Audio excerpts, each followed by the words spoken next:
ಎಲ್ರಿಗೂ ಶುಭೋದಯ. Good morning. ಇವತ್ತಿನ ನ್ಯೂಸ್ ಪೇಪರ್ನ ಪ್ರಮುಖ ವಿಷಯಗಳನ್ನು ನೋಡ್ತಾ ಹೋಗೋಣ. ಇನ್ನೂ ಚಾನಲ್ನ ಸಬ್ಸ್ಕ್ರೈಬ್ ಮಾಡಿಲ್ಲದೆ ಇದ್ದರೆ ದಯವಿಟ್ಟು ಸಬ್ಸ್ಕ್ರೈಬ್ ಮಾಡಿ. ಈ ಇನಿಷಿಯೇಟಿವ್ ಮುಂದುವರಿಯಬೇಕು ಅಂತಂದರೆ ದಯವಿಟ್ಟು ವಿಡಿಯೋ ಲೈಕ್ ಮಾಡಿ, ಕಮೆಂಟ್ ಮಾಡಿ. ಇದರಿಂದ ನಿಮಗೆ ಅವಶ್ಯಕತೆ ಇದೆಯಾ ಇಲ್ವಾ ಅಂತ ಗೊತ್ತಾಗುತ್ತೆ. ಇವತ್ತು ಹಲವಾರು ಬಹಳ ವಿಷಯಗಳೇನಿಲ್ಲ, ಕೆಲವು ವಿಷಯಗಳನ್ನು ನೋಡ್ತಾ ಹೋಗೋಣ. ಮೊದಲನೇದು ನೋಡಿ, ಆಂಧ್ರ ಪ್ರದೇಶದ ಶ್ರೀಕಾಕುಳಂ ಜಿಲ್ಲೆ ಅಲ್ಲೇನಾಗ್ತಾ ಇತ್ತು, ವೆಂಕಟೇಶ್ವರ ಸ್ವಾಮಿ ದೇವಸ್ಥಾನದಲ್ಲಿ ಕಾರ್ತಿಕ್ ಮಾಸದ ಏಕಾದಶಿ ಪ್ರಯುಕ್ತ ದೊಡ್ಡ ಸಂಖ್ಯೆಯಲ್ಲಿ ಭಕ್ತರು ಜಮಾಯಿಸಿದ್ರು. ಆದರೆ ಕಾಲು ತುಳಿತ ಸಂಭವಿಸಿಬಿಟ್ಟಿದೆ. ಇತ್ತೀಚಿನ ದಿನಗಳಲ್ಲಿ ಇಂಥ ಒಂದು ಘಟನೆ, ಕಾಲು ತುಳಿತ ಜಾಸ್ತಿ ಆಗ್ತಾ ಇದೆ. ಇಲ್ಲಿ 10 ಜನರು ಸಾವನ್ನಪ್ಪಿದ್ದಾರೆ, 9 ಮಹಿಳೆಯರು ಮತ್ತು ಒಬ್ಬ ಬಾಲಕ ಮೃತಪಟ್ಟಿದ್ದಾರೆ. ದೇವಸ್ಥಾನದ ಸಾಮರ್ಥ್ಯ ಇರೋದು 2-3 ಸಾವಿರ, ಆದರೆ ಬಂದಿದ್ದು 25,000ಕ್ಕೂ ಹೆಚ್ಚು ಜನ. ಅದೇ ಇದಕ್ಕೆ ಮುಖ್ಯವಾದ ಕಾರಣ. ಅದರ ಜೊತೆ ಈಗ ದ್ವಾರ ತೆರೀತಾರಲ್ವ, ತೆರೆದ ತಕ್ಷಣ ಒಂದೇ ಸಾರಿ ಜನ ಮುಂದೆ ಬಂದುಬಿಟ್ಟಿದ್ದಾರೆ. ಸರತಿ ಸಾಲಿಗೋಸ್ಕರ ಅಲ್ಲಿ ಒಂದು ಲೋಹದ ರೇಲಿಂಗ್ ಅಳವಡಿಸಿದ್ರು, ಅದು ಕುಸಿದು ಬಿಟ್ಬಿಟ್ಟಿದೆ. ಹೀಗಾಗಿ ಕಾಲು ತುಳಿತ ಸಂಭವಿಸಿದೆ. ಮತ್ತು ಈ ಘಟನೆ ನಡೆಯೋಕ್ಕಿಂತ ಮೊದಲೇ ಪೊಲೀಸರಿಗೆ ಸರಿಯಾಗಿ ಮಾಹಿತಿನೂ ನೀಡಲಿಲ್ಲ ಅವರು. ಆ ಭದ್ರತಾ ಕೊರತೆ ಸಹ ಕಾರಣ ಆಗಿದ್ದು, ಇದಕ್ಕೆ ಚಂದ್ರಬಾಬು ನಾಯ್ಡು ಅವರು ಸಮಗ್ರ ತನಿಖೆಗೆ ಆದೇಶ ಕೊಟ್ಟಿದ್ದಾರೆ. ಇನ್ನು ಕರ್ನಾಟಕ ರಾಜ್ಯೋತ್ಸವ ನಿನ್ನೆ ನಡೀತು. ರಾಜ್ಯೋತ್ಸವ ಪ್ರಶಸ್ತಿಯನ್ನು ಕೊಟ್ಟಿದ್ದಾರೆ 70 ಸಾಧಕರಿಗೆ. ಅದರಲ್ಲಿ 5 ಲಕ್ಷ ರೂಪಾಯಿ ಮತ್ತು 25 ಗ್ರಾಂ ಚಿನ್ನ ಒಂದು ಸ್ಮರಣಿಕೆ ಇರುತ್ತೆ. ಇನ್ನು GST ಸಂಗ್ರಹಕ್ಕೆ ಸಂಬಂಧಪಟ್ಟ ಹಾಗೆ ಅಕ್ಟೋಬರ್ನಲ್ಲಿ ಸುಮಾರು 1.96 ಲಕ್ಷ ಕೋಟಿಯಷ್ಟು GST ಸಂಗ್ರಹ ಆಗಿದೆ. ಹಿಂದಿನ ವರ್ಷದ ಅಕ್ಟೋಬರ್ಗೆ ಹೋಲಿಸಿದರೆ ಶೇಕಡ 4.6ರಷ್ಟು ಹೆಚ್ಚಳ ಕಾಣ್ತಾ ಇದೆ. ಆದರೆ ಸೆಪ್ಟೆಂಬರ್ 22ರಿಂದ ಏನು ಮಾಡಿದ್ದಾರೆ, ಸುಮಾರು 375ಕ್ಕೂ ಹೆಚ್ಚು ವಸ್ತುಗಳ ಮೇಲಿನ GST ದರ ಕಡಿಮೆ ಮಾಡಿದ್ದಾರೆ. ಆವಾಗ ನೀವು ನ್ಯೂಸ್ ನೋಡಿರಬಹುದು. ಹಾಗಾಗಿ GST ಸ್ಲ್ಯಾಬ್ ದರ ಕಡಿಮೆ ಮಾಡಿರೋದ್ರಿಂದ ವರಮಾನ ಆದಾಯ ಕಡಿಮೆ ಆಗಿದೆ, ನಿಧಾನಗತಿಯಲ್ಲಿ ಆಗ್ತಾ ಇದೆ. ಮತ್ತು ಆಂತರಿಕ ವಹಿವಾಟು ಶೇಕಡ 2 ಮತ್ತು ಆಮದು ಸರಕುಗಳಿಂದ ಶೇಕಡ 13ರಷ್ಟು ಹೆಚ್ಚಳ ಕಂಡು ಬರ್ತಾ ಇದೆ. ಇದರಲ್ಲಿ ಕರ್ನಾಟಕದ ಸಾಧನೆ ಏನಂತಂದರೆ, GST ಸಂಗ್ರಹದಲ್ಲಿ ಕರ್ನಾಟಕ 2ನೇ ಸ್ಥಾನದಲ್ಲಿದೆ. ಕಳೆದ ವರ್ಷದಲ್ಲಿ 13,081 ಕೋಟಿ ಇತ್ತು ನಮ್ಮ GST ಸಂಗ್ರಹಣೆ. ಈ ವರ್ಷ 14,395 ಕೋಟಿಗೆ ಏರಿಕೆಯಾಗಿದೆ. ಸುಮಾರು ಶೇಕಡ 10% ಬೆಳವಣಿಗೆ ದಾಖಲೆ ಆಗಿದೆ. ಇದು ರಾಷ್ಟ್ರೀಯ ಬೆಳವಣಿಗೆ ದರ. ದೇಶದಲ್ಲಿ ಬೆಳವಣಿಗೆ ದರ ಇದೆಯಲ್ವ, ಅದು ಶೇಕಡ 2 ಮಾತ್ರ ಇರೋದು, ಅದಕ್ಕಿಂತ ಜಾಸ್ತಿ ಇದೆ. ಮತ್ತು ನಮ್ಮ ದೇಶದಲ್ಲಿ ಗರಿಷ್ಠ ಬೆಳವಣಿಗೆ ದರ ಸಾಧಿಸಿರೋದು ಸಹ ಕರ್ನಾಟಕನೇ. ಟಾಪಲ್ಲಿರೋದು ಮಹಾರಾಷ್ಟ್ರ, ಅದರ ಬೆಳವಣಿಗೆ ದರ 3% ಮಾತ್ರ ಇರೋದು. 2ನೇ ನಮ್ಮ ಕರ್ನಾಟಕ ಇದೆ. ಬೆಳವಣಿಗೆ ದರ ನಮ್ಮದು ಜಾಸ್ತಿ ಇದೆ, ಸಂಗ್ರಹಣೆಯಲ್ಲಿ 2ನೇ ಇದ್ದೇವೆ.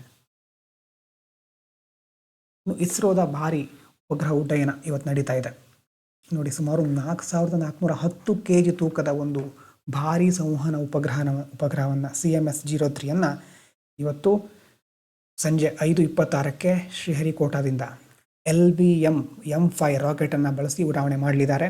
ಈ ರಾಕೆಟ್ ಹತ್ರ 4,000 kgಗಿಂತ ಹೆಚ್ಚು ಭಾರ ತೆಗೆದುಕೊಂಡು ಹೋಗೋ ಸಾಮರ್ಥ್ಯ ಇದೆ. ಅದಕ್ಕೋಸ್ಕರ ಇದನ್ನು ಬಾಹುಬಲಿ ಅಂತ ಸಹ ಕರೀತಾರೆ. ನಮ್ಮ ದೇಶದ ಬಾಹ್ಯಾಕಾಶ ಕೇಂದ್ರದಿಂದ ಉಡಾವಣೆಗೊಳ್ತಾ ಇರತಕ್ಕಂತಹ ಅತಿ ಹೆಚ್ಚು ತೂಕದ ಉಪಗ್ರಹ ಯಾವುದು? CMS-03. ಬಾಹುಬಲಿ ಅಂತ ಕರೆಯೋದು ಯಾವುದಕ್ಕೆ? LVM M5. ಲಕ್ನೋಗೆ ಯುನೆಸ್ಕೋದಿಂದ ಗ್ಯಾಸ್ಟ್ರೋನಮಿ ಸೃಜನಾತ್ಮಕ ನಗರ, ಕ್ರಿಯೇಟಿವ್ ಸಿಟಿ ಆಫ್ ಗ್ಯಾಸ್ಟ್ರೋನಮಿ ಅಂತ ಪ್ರಶಸ್ತಿ ಸಿಕ್ಕಿದೆ. ಯುನೆಸ್ಕೋ ಘೋಷಣೆ ಮಾಡಿದೆ. ಗ್ಯಾಸ್ಟ್ರೋನಮಿ ಅಂತಂದರೆ ಈಗ ಭೋಜನ ಶೈಲಿ, ಪಾಕ ಪದ್ಧತಿ ಅಂತ ಹೇಳ್ತೀವಲ್ವ, ಆ ಥರ. ಅಂದರೆ ಲಕ್ನೋದ ಸಂಪ್ರದಾಯ, ಸಾಂಸ್ಕೃತಿಕ ಪರಂಪರೆ ಇದೆಲ್ಲವನ್ನು ಈ ಒಂದು ಪ್ರಶಸ್ತಿ ಗೌರವಿಸ್ತಾ ಇದೆ. ಉತ್ತರ ಪ್ರದೇಶಕ್ಕೆ ಒಂದು ಮೈಲಿಗಲ್ಲು ಅಂತ ಹೇಳ್ಬೋದು. ಹಾಗೆ ಆಹಾರ ಪರಂಪರೆ ಇರ್ಬೋದು, ಮತ್ತು ಸಾಂಸ್ಕೃತಿಕವಾಗಿ ನಮ್ಮ ಡಿಪ್ಲೊಮ್ಯಾಸಿ, ಸುಸ್ಥಿರ ಪ್ರವಾಸೋದ್ಯಮ, ಇದೆಲ್ಲದಕ್ಕೆ ಒಂದು ಒಳ್ಳೆಯ ಬೆಳವಣಿಗೆ ಅಂತ ನಾವಿಲ್ಲಿ ಹೇಳ್ಬೋದು. ಇನ್ನು ಕರ್ನಾಟಕದಲ್ಲಿ ನಮ್ಮ ರಾಜ್ಯ ಸರ್ಕಾರ ಕಲಿಕಾ ದೀಪ ಅಂತ ಒಂದು ಕಾರ್ಯಕ್ರಮವನ್ನು ಆರಂಭಿಸ್ತಾ ಇದೆ.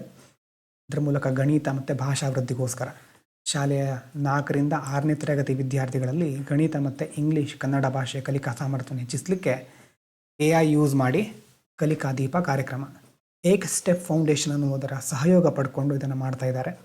ಅಂದರೆ ಓದಬೇಕಾದ್ರೆ ಏನಾದರೂ ಕಷ್ಟ ಆದರೆ, ಕಲಿಕಾ ಕೊರತೆ ಇದ್ದರೆ ಅದನ್ನು ನೀಗಿಸುವಂಥ ಗುರಿಯನ್ನು ಹೊಂದ್ಕೊಂಡಿದ್ದಾರೆ. ಸುಮಾರು 1,145 ಶಾಲೆಗಳಲ್ಲಿ 1.5 ಲಕ್ಷ, ಸುಮಾರು 1.44 ಲಕ್ಷ ವಿದ್ಯಾರ್ಥಿಗಳಿಗೆ ಇದು ತಲುಪ್ತಾ ಇದೆ. ಮುಂದಿನ ದಿನಗಳಲ್ಲಿ ಇದು ಜಾರಿಗೆ ಬರುತ್ತೆ. ಇನ್ನು ನಮ್ಮ ದೇಶದಲ್ಲಿ ಕೋವಿಡ್ ಟೈಮ್ಗೆ ಹೋಲಿಸಿದರೆ ಅಥವಾ ಕೋವಿಡ್ ಬರೋಕ್ಕಿಂತ ಮುಂಚೆ ಮತ್ತು ಈಗ ಎರಡು ಕಂಪೇರ್ ಮಾಡಿದರೆ ಸಾಲದ ಪ್ರಮಾಣ, ಭಾರತೀಯ ಕುಟುಂಬಗಳ ಸಾಲದ ಪ್ರಮಾಣ ಶೇಕಡ 102ರಷ್ಟು ಜಾಸ್ತಿ ಆಗಿದೆ. ಅದೇ ಅವಧಿಯಲ್ಲಿ ಆಸ್ತಿಗಳ ಪ್ರಮಾಣ, ಅಸೆಟ್ ಸೇರ್ಪಡೆ ಆಗಿರೋದು ಶೇಕಡ 48% ಮಾತ್ರ. ಅಂದರೆ ನಾವು ಗಳಿಸ್ತಾ ಇರೋ ಆಸ್ತಿಗಿಂತ ಸಾಲ ಜಾಸ್ತಿ ಬಹಳ ವೇಗವಾಗಿ ತೆಗೆದುಕೊಳ್ತಾ ಇದ್ದಾರೆ. ಆಸ್ತಿಗಿಂತ ಸಾಲದ ಪ್ರಮಾಣ ಜಾಸ್ತಿ ಆಗ್ತಾ ಇದೆ. ಇನ್ನು ಇವತ್ತು ಭಾರತ ಮಹಿಳಾ ವಿಶ್ವಕಪ್ ಫೈನಲನ್ನು ಎದುರಿಸ್ತಾ ಇದೆ. ಹರ್ಮನ್ಪ್ರೀತ್ ಕೌರ್ ಅವರ ನಾಯಕತ್ವದ ಮಹಿಳಾ ತಂಡ ನವಿ ಮುಂಬೈನ DY ಪಾಟೀಲ್ ಕ್ರೀಡಾಂಗಣದಲ್ಲಿ ಏಕದಿನ ಕ್ರಿಕೆಟ್ ವಿಶ್ವಕಪ್ ಅಲ್ಲಿ ದಕ್ಷಿಣ ಆಫ್ರಿಕಾ ತಂಡವನ್ನು ಎದುರಿಸ್ತಾ ಇದೆ. ಎರಡೂ ದೇಶಗಳು ಇದುವರೆಗೆ ಪ್ರಶಸ್ತಿಯನ್ನು ಗೆಲ್ಲಿಲ್ಲ. ಹಾಗಾಗಿ ಯಾವ ದೇಶಗಳು ಗೆಲ್ಲುತ್ತೆ ಅಂತ ಕಾದು ನೋಡಬೇಕು. ಇಬ್ಬರು ಛಲದಿಂದ ಕಾಯ್ತಾ ಇದ್ದಾರೆ. ಇನ್ನು ರೋಹನ್ ಬೋಪಣ್ಣ ಅವರು ಟೆನ್ನಿಸ್ ವೃತ್ತಿಗೆ ವಿದಾಯ ಹೇಳಿದ್ದಾರೆ. 22 ವರ್ಷ ಅವರ ವೃತ್ತಿ. ಅವರಲ್ಲಿ ಮುಖ್ಯವಾಗಿ ಗ್ರ್ಯಾಂಡ್ ಸ್ಲ್ಯಾಮ್ ಪ್ರಶಸ್ತಿಗಳನ್ನು ಗೆದ್ದ 4 ಆಟಗಾರರಲ್ಲಿ ಇವರು ಒಬ್ಬರು. ನಮ್ಮ ದೇಶದಲ್ಲಿ ಗ್ರ್ಯಾಂಡ್ ಸ್ಲ್ಯಾಮ್ ಪ್ರಶಸ್ತಿಯನ್ನು ಗೆದ್ದ 4 ಆಟಗಾರರು, ಅವರಲ್ಲಿ ಇವರು ಒಬ್ಬರು. 2017ರಲ್ಲಿ ಫ್ರೆಂಚ್ ಓಪನ್ ಮಿಶ್ರ ಡಬಲ್ಸ್, 24ರಲ್ಲಿ ಆಸ್ಟ್ರೇಲಿಯಾ ಓಪನ್ ಪುರುಷರ ಡಬಲ್ಸ್ ಪ್ರಶಸ್ತಿ, ಹೀಗೆ ಹಲವಾರು ಪ್ರಶಸ್ತಿಗಳನ್ನು ಅವರು ಗೆದ್ದಿದ್ದಾರೆ. ಇವತ್ತು ನಿನ್ನೆ ಹೆಚ್ಚಾಗಿ ಇನ್ಸ್ಟಾಗ್ರಾಮ್ನಲ್ಲಿ ಅವರು ಪೋಸ್ಟ್ ಮಾಡಿದ್ರು ವಿದಾಯ ಹೇಳ್ತಾ ಇರೋದು. ಇದು ಶಾರ್ಟ್ ನ್ಯೂಸ್ ಹೈಲೈಟ್ಸ್, ಇವತ್ತಿನ ಹೈಲೈಟ್ಸ್. ನಿಮಗೆ ಇಷ್ಟ ಆಗಿದ್ದರೆ ಲೈಕ್ ಮಾಡಿ, ಸಬ್ಸ್ಕ್ರೈಬ್ ಮಾಡಿ, ಕಮೆಂಟ್ ಮಾಡಿ. Thank you so much.